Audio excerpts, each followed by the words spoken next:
Hi, welcome everyone. Okay, so let's get started. Analytics and insights, Instagram and Facebook insights. We're going to look at the most important insights for 2021. The data that you really need to be looking at to improve your performance in social media and to enhance your social media marketing. Now, there are two ways in which we can access our insights. We can do this via scheduling software. If you're serious about your social media marketing and you also have the budget, I highly recommend investing in some scheduling software. This allows you to pre-schedule maybe a week's worth, 2 weeks worth of content, and then you get it out of the way in one hit. You don't have to think about it except to respond and engage as the posts are scheduled. It also gives you much richer data than what can be viewed from your app. But however, for today, we're going to just take a look at the insights that we can glean from both the Instagram app and from Facebook Insights page. To view the Instagram insights, you just in your profile, just hit view professional dashboard. One thing to note here, if you have your Instagram account set up as a personal account, you will need to switch that over to a business profile. So you just navigate to the settings and follow the instructions there to navigate and change it to a business profile. We are going to take a look at both individual grid posts insights, story insights, and the overall account insight today. First of all, let's have a look at our grid posts here. So we've got a great looking grid. And then to view the insights, we just click on the thumbnail and hit view insights. And we're looking for things, we're looking for engagement metrics, things like likes, shares, website clicks, follows, and comments. These are what we call our engagement metrics. We're looking to see what type of posts have high engagement. When you click through to that individual post, you will see and these icons, and they're fairly self-explanatory. So these are the likes, these are the comments, these are the shares, and these are the bookmarks. We've got profile visits and reach. So that gives you your engagement metrics. And what we want to do, the whole reason for examining these is we look at these measurements and we want to analyze them. So we're looking at what posts are getting the most engagement, trying to understand why they're getting engagement. We also want to have a look at posts that are getting nothing or very little. And then we take that data and we optimize our ongoing marketing. And in that way, we can really improve our social media performance. If we scroll down a little bit further in our individual post insights, we can look at the discovery section. So this is how people found your content. We've got follows and we've got reach and we've got impressions. Don't be too obsessed about number of followers. A much more important metric is your engagement metric. How engaged are your followers versus how many followers you have. Some of your followers might not be engaged. They could be bots. It's really important. It's much better to have 3,000 engaged followers versus 10,000 disengaged. So focus on engagement versus followers. We all like to see our account grow, but it's the engagement metric that's important. Now we've got reach versus impressions here. So reach is how many individual, how many unique Instagram accounts saw your post versus impressions. Impressions takes into account multiple views. People can also view your account via the home section or explore in Instagram. But I just wanted to have a look at the all-important hashtags, and just to make sure that you have considered a hashtag strategy. And by doing so, if you really understand what hashtags are going to drive, create awareness of your account and help extend your reach, jump into the Instagram app and and just research what hashtags you think might relate to your business and how popular they are. Also have a look at what your competitors are doing as well. What hashtags are they using?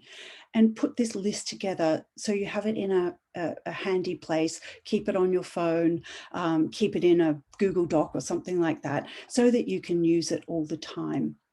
And also another little tip is to post your hashtags into the first comment section rather than in your caption section. And this way it keeps things neat and tidy and doesn't detract from what you're saying in your comments. So there are a few little tips there. Now we're back at the account level of your Instagram insights.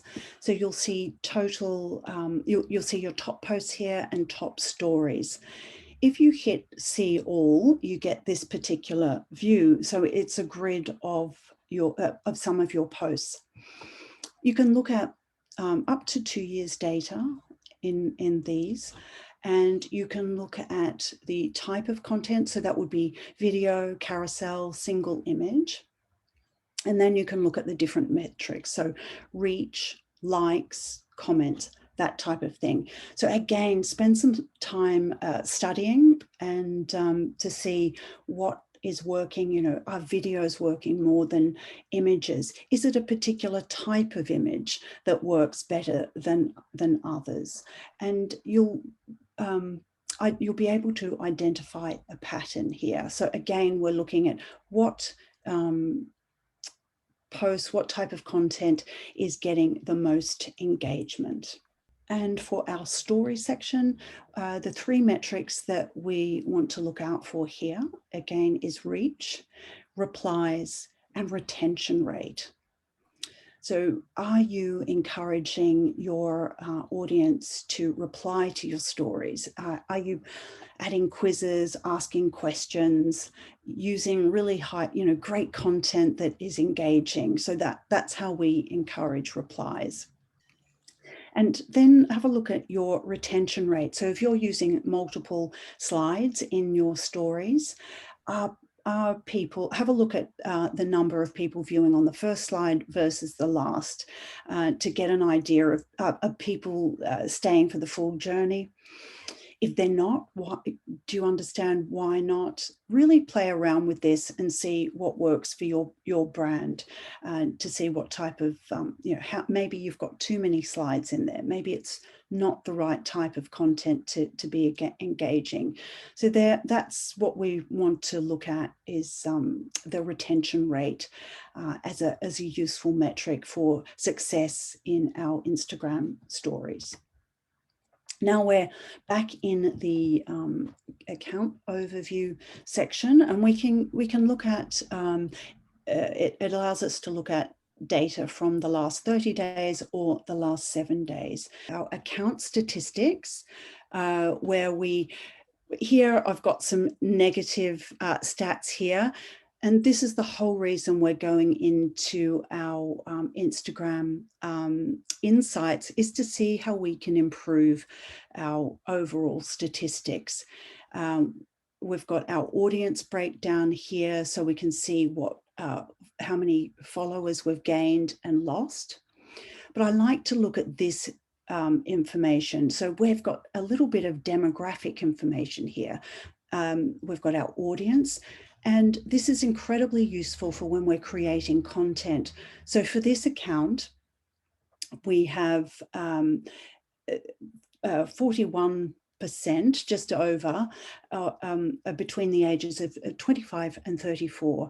And then we've got the next bracket here. So what that means to me is I'm going to create content for women in this particular age bracket. So that really helps me get a handle on what I need to create. Then if I take a look at the active, the times that my audience is active. So you might decide to post 3 times a week. That might be a realistic schedule for you. So dive into your the times and see when your audience is most active. This will help with your reach and ultimately help improve your overall performance. So on Mondays, I'm going to go for posting at 6 p.m. and see how that goes, and make these adjustments and see how you go, and compare how you're going a month on to see how everything is working out there. Now we're going into Facebook insights, and quite a lot of what we learned in Instagram is applicable to our Facebook insights as well. So in your Facebook business page, navigate down on the left-hand menu to Insights. And you will arrive on this summary page, which gives you a lot of detailed account information. You can adjust the date range up here. But what I really want to look at is, again, this individual post information. By making adjustments at the individual post level, I'm going to see improvements in this summary level. Things are fairly self-explanatory here. I just wanted to point out one thing, the difference between page likes and page followers. This can be a little bit confusing, and Facebook is actually phasing out page likes and going to have just page followers in the not too distant future. So page follower, if you're a page follower, it means you will see all that page's postings in your feed, and then page likes, you'll see it more intermittently. So that's the difference there, and it can be a little bit confusing. And then we've got our all important post engagement metrics there. Underneath that, in the summary page, we've got post information here. So it shows you your top 5 most recent posts. Just underneath here, it will say show more or show all. Then that takes you to the post page in your Facebook Insights. And there you can look at a broader range. So you can look at a month's worth. And there's a few things we're trying to identify here. We're looking at our post topics and trying to identify patterns. So what are the most popular topics that get the most reach and the most engagement? And that reach can be organic or paid. And the engagement is either a reaction or a post click. It could be a share as well. So in this very small data set here, I'm going to be looking at this one, which is a video, which seemed to gain a better reach than this one here, and more engagement. We've also got our types of posts. So this is really important. So these are your images, these are your links. So that could be a link to a blog post. It could be a link to another person's website. And then we've got our videos here. So looking at also what type of content is getting a wide reach and increased engagement. in our post section, this is the left-hand menu. You can also look at that audience data that we looked at in Instagram. This is fairly similar. Just one thing to note here. So we're looking at what time is our audience online? What time in Facebook language are our fans online? If you hover over these days of the week, it will show up here on the most, it'll show you the most popular times of day. Please note this is in Pacific time. And so what I do is a quick hack around that. You can't change the setting in Facebook Insights. You can change the time settings in Facebook in analytics for Facebook ads. What I do, I just jump into Google Chrome and I will go here, 3 a.m. Pacific time to Brisbane time. And then that Google just tells me what that time is. And you only need to do this, once every 3 months or so to just check that to jot down when people are online, when the largest share of your audience is online. So that's another useful practice, is to work out when people are online and then post when your audience is when most of your audience is online, so you expand your reach. Facebook Insights also in the people section on the left-hand menu has that same information that Instagram has. So we're looking at the breakdown by men and women and giving us our age demographic here. So you can see for this particular brand, doesn't have a huge following with men, much more in this is our target demographic here. And so again, use this to craft your content. On that, if you scroll further down that page, you'll also see a breakdown by country and city. So if you have a national brand or indeed an international brand, you can look at how popular you are in certain countries or cities, and you can tailor your content for those countries or cities as well. So by examining our engagement and using this particular formula of time, topic, and content data, we can really improve our social media marketing. So it's not that difficult to analyze the data. It's just being disciplined and enough in your busy schedule to set aside some time to do this analysis. And you only need to do it, if you do it 4 times a year. That's a realistic goal. If you're running a small business, that's what I recommend doing, and just monitoring your results as you go along. For your homework, jump into your Instagram or Facebook Insights and really familiarize yourself with what's going on. Spend some time identifying your most popular posts, look at who your audience is, and look at the best time to post. Then run an experiment for a month, looking at how you can improve your posts, looking at the most popular posts, and rinse and repeat those, and then in a month's time see where you're at and see if your social media marketing has improved. So that brings us to the end of today's Teach session.